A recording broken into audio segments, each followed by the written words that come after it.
নমস্কার বন্ধুরা, রান্নাঘরে সবাইকে স্বাগত। আমের মরশুম প্রায় শেষের দিকে, তবে এখনও বাজারে প্রচুর আম পাওয়া যাচ্ছে, কিন্তু ভালো আম শেষ হয়ে যাচ্ছে। তো যাই হোক, আজকে আমি বানাবো ম্যাঙ্গো মিল্কশেক। এর জন্য আমাদের নিয়ে নিতে হবে আম। আমি দু ধরনের দুটো আম নিয়েছি, একটা হিমসাগর ও আর একটি দশেরা। তো এই আম দুটোকে আমি আগে থেকেই মুখটা কেটে জলে ভিজিয়ে রেখেছিলাম। তো এবার আমগুলো কেটে নিয়ে টুকরো টুকরো করে নিচ্ছি, ছুরি দিয়ে মাঝখানে কেটে নিচ্ছি। তো তারপরে আমি একটা স্পুনের সাহায্যে পাল্পগুলো বের করে নেব। ঠিক এইভাবে কেটে নিলাম। তো এই ড্রিঙ্কটা বাচ্চা বড় সবারই খুব পছন্দের। আমি যখনই এই ড্রিঙ্কটা বানাই তখনই খুব তাড়া থাকে, তাই আপনাদের সাথে শেয়ার করা হয় না। আজকে ভাবলাম আপনাদের সাথে শেয়ার করি। তো আমি একে একে আমের পাল্পগুলো একটা স্পুনের সাহায্যে বের করে নিলাম।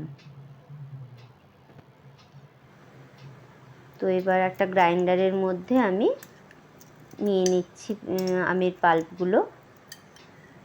আর আগে থেকে আমি দুধ ফুটিয়ে ঠান্ডা করে ফ্রিজে রেখেছি, সেই দুধটা আমি খানিকটা নিয়ে নিলাম।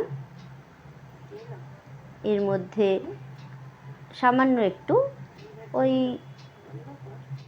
2.5 টিস্পুনের মতো আমি চিনি নিয়ে নিলাম। খুব বেশি মিষ্টি হলে ভালো লাগবে না, তাই একটু কম মিষ্টিই দিলাম।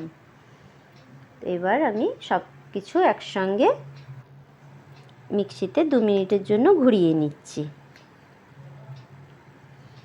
হয়ে গেছে, এবার সার্ভ করে নিচ্ছি।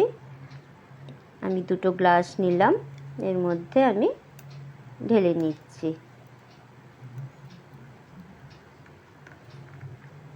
খুব সহজে তাড়াতাড়ি মিল্কশেক আমাদের রেডি হয়ে যাচ্ছে। আমি এর মধ্যে কয়েকটা আমের টুকরো নিয়ে নিলাম। আর ড্রাই ফ্রুটস বলতে এখানে আমি একটু স্লাইস করে নিয়েছি আমন্ড আর একটু কাজু ওপর দিয়ে ছড়িয়ে দিলাম। আমি এখানে আলাদা করে আইস অ্যাড করলাম না, কারণ আমার একটু ঠান্ডা লেগেছে। তো যা ঠান্ডা ছিল সেটা তাতে কোনো অসুবিধে হয়নি, মোটামুটি ঠিকই ছিল। দুধটা যেহেতু ঠান্ডা ফ্রিজের।